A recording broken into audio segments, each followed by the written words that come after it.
Hey everyone, this is Thyworm with a Void Knight build for patch 0.7.4b in Last Epoch. It's all about hitting those enemies on the head with a huge hammer. If you enjoy Last Epoch builds, consider subscribing. Starting with the philosophy of the build, you pick up a hefty two-hander with a good amount of base damage and then you start whacking around with Erasing Strike. That is the philosophy of the build. I just wanted to make a hard-hitting Void Knight, hammering it home. The build utilizes the Ephemeral Stance for added damage, Lunge for mobility and invulnerability, for boss fights, and Volatile Reversal for mana recovery. Erasing Strike is a cool skill which deals large amounts of damage from a relatively safe distance with huge AoE potential, ideal for killing packs of mobs. I decided to use raw damage, so that means weapon-based damage, void melee damage and overall void damage. I tried a crit build but found it inconsistent. I tried an echo build but also found it inconsistent, and those echoes were all over the place, hitting the wrong things or nothing at all. I really didn't like it. Plain raw damage that skills with Erasing Strikes worked really well for me, making use of reliable passives and skill tree specializations. Our passives in the Sentinel tree are a mix of damage and defensive ones. Juggernaut for base strength, which scales with Erasing Strike. Fearless is just very good defensively. Its fatality is providing you with a total of 120 void, poison and necrotic resistance. The remainder of the points go to Relentless for some additional damage. I found counterattack and Iron Mastery inconsistent and not really fitting this type of build. In the Forge Guard tree, I really can recommend the Prime Fighter for 5 strength and attunement, both boasting Erasing Strike damage. Then for the Void Knight, our mastery, we're taking Devouring Blade, 100% damage for 4 seconds after we kill an enemy, so that's pretty much always. Sorrow and Steel is really good as well for Erasing Strike damage. The 1 point in Void Corruption is too good to not take, because it provides 64% increased crit chance for me currently, coming from my Void Knight mastery points. I took Void Blades too, because raw damage on hit works really well for scaling, Doom Knight for strength and health, Essence of the End for those sweet void essences on kill. Killing a pack usually rewards 2 of those, increasing movement speed and damage output, and this is a passive that really makes your monolith runs go a lot smoother. The same is true for Dread for damage and movement speed. Some defensive passives include Eternal Form with Vitality again and health, and the top one, Void Flux, an excellent defensive mechanic. Whenever you get below 20% health, this passive activates, and what it does is transporting enemies into the future.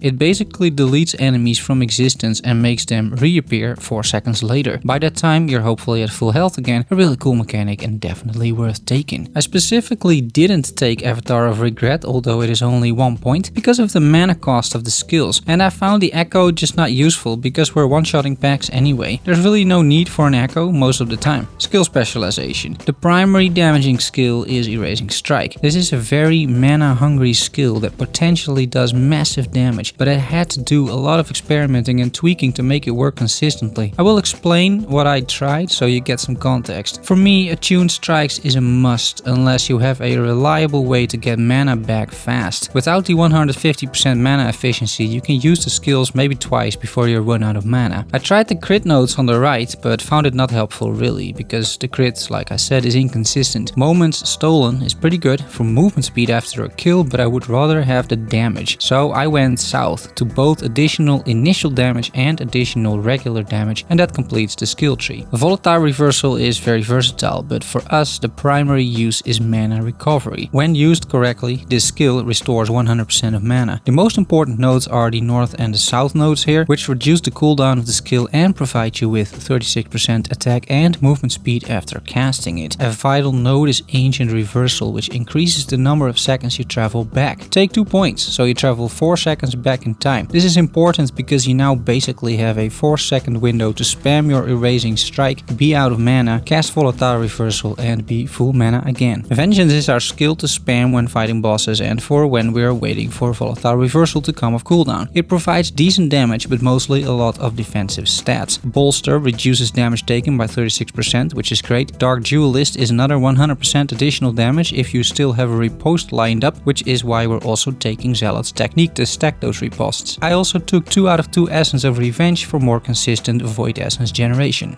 Lunge gets you out of a tricky situation. It's not a vital part of the build, I would say. I made it a very defensive skill, so it provides me more armor, more stun resistance, void and elemental protection and strength after I cast it. On top of that, I am invulnerable when using the skill, which is nice when I want to escape from a massive slam or something. As long as I'm in transit, I cannot be harmed. Finally, Ephemeral Stance at this point in time doesn't have a skill tree available. Let's talk about gear. You want to get void damage primarily. Raw stats like strength are also good, and of course your usual defensive stuff. I'm currently at 61% glancing blows, 35% crit avoidance, and a healthy amount of armor against melee attacks from enemies. A bit of health leech is useful, but you don't need much because you hit so hard, so 5% health leech is already quite enough. Let's talk a little bit about leveling gear, however. Some uniques are really useful and will carry you into the late game. Urzil's Pride, for example, offering tons of mana regeneration. Dreamthorn does tons of damage early on. Or Kyrion's Petals, the new unique, I also found quite useful. It's another 8% mana regen. Mana early on is really an issue. I leveled up using Lunge, Warpath and Vengeance, and around level 35 you can transition into Erasing Strikes. Take the mana reduction cost nodes first and then slowly build towards the trees I just showed you. Hopefully this helps you to smooth out the leveling process a bit. Here's the build in action. Packs of mobs die quickly from Erasing Strike. The range on this is also quite long, so you can hammer them from a safe distance. Depending on your weapon type, you will notice you are stunning a lot of enemies too, which definitely helps. Once the arena or monoliths get harder, employ a more kite style approach. You can spam the Erasing Strike ability for 3 seconds and then use Volatile Reversal to get all your mana back, because it sends you back in time 4 seconds, and at that point in time you had full mana. In case you're out of mana,